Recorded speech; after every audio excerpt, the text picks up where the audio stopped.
Give it up for Kyle MacDonald.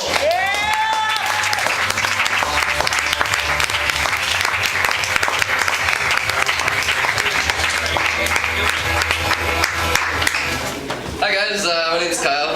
I'm never done this before, so I got a cheat sheet. I'm from BC. We moved here 6 years ago, but I live east of St. Laurent. BC? Oh yeah. I live east of St. Laurent, so it's my first time in life being a linguistic minority. Audible minority, that is.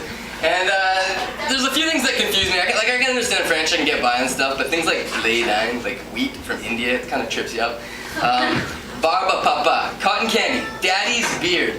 Who's the kid whose daddy was drinking like cream soda and spilled it all over his beard? And then one day he's like, wow, I gotta like nibble on that. And then named cotton candy after it. That one kind of gets me. It's a small world. I meet people from BC all the time. And people are like, oh, it's such a small world.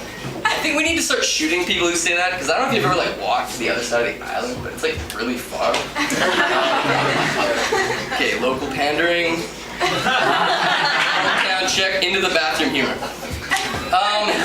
The other day I went to the bathroom, not like just every day, but the other day was especially a special day. I had to go do a number one, and so I went to the urinal, and I'm standing there, things are getting underway, so I got a little time to look around, so I'm looking around and look down. I noticed on the urinal mat, ladies, you might not know about this, but they've got urinal mats, and in the mat is kind of like a breath mint.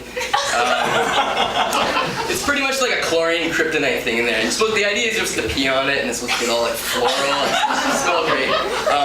That's never happened, by the way.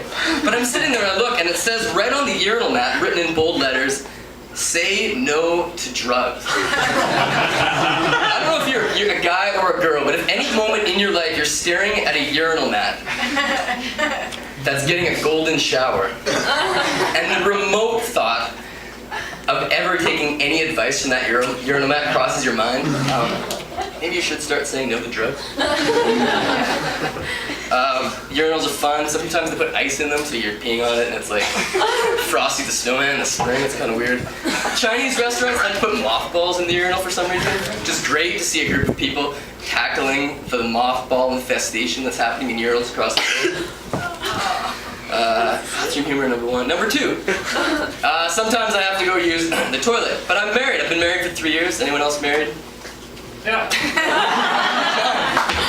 Yeah, it's one of those things. Nothing really changes when you get married. In Quebec, it's kind of like illegal to change names, so my wife and I didn't even change names. The one thing I actually do now, it's super cliche and boring, I put the toilet seat down. It's kind of like really easy, guys. You put it down, it's point. It's like gravity. So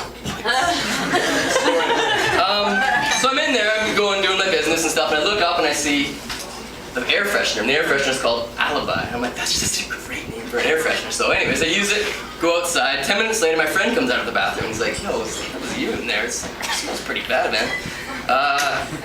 That was you, right? I saw the seat down, I'm like, no, man.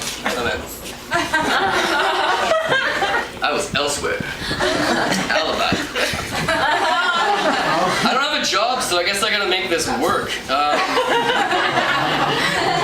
Now, it's one thing not to have a job and to hustle, to actually do things that are good. It's another thing just to stand there on the street corner and ask for money, to be a bum. I've had it with bums. I don't think, these guys are just jackasses. They stand there in traffic like, oh, I've hit a real rough patch. And then you drive by the next day and it's the same guy. He always hits the same rough patch at the same spot. If someone's standing in traffic with a sign and they're there every day, they don't really have job security. If they don't get there in the morning, they're gonna, miss their spot later in the day. They can't take sick days. Their work conditions are actually pretty rugged if you think about it. Traffic light guys, and then there's I love these guys, the who's getting who. We're gonna get high, we're gonna buy drugs with this money. Now I'm all for getting high and getting drunk and all that stuff. But if you're standing there and but since when does being honest let you be a dick? Like what if John the racist is out there and he's like, oh yeah, he's like, I hate all races, but at least he's honest. Or Jane, she's like an arsonist. Oh, she has a great blog, she takes videos, tortures little kids. At least she's being honest. Screw those guys. We came out of the bar once, just roaring drunk. This is just up here on St. Laurent. We came out and while we were in the bar, there had been 15 centimeters of snow, half a foot, and it was just like World War III happening in the street.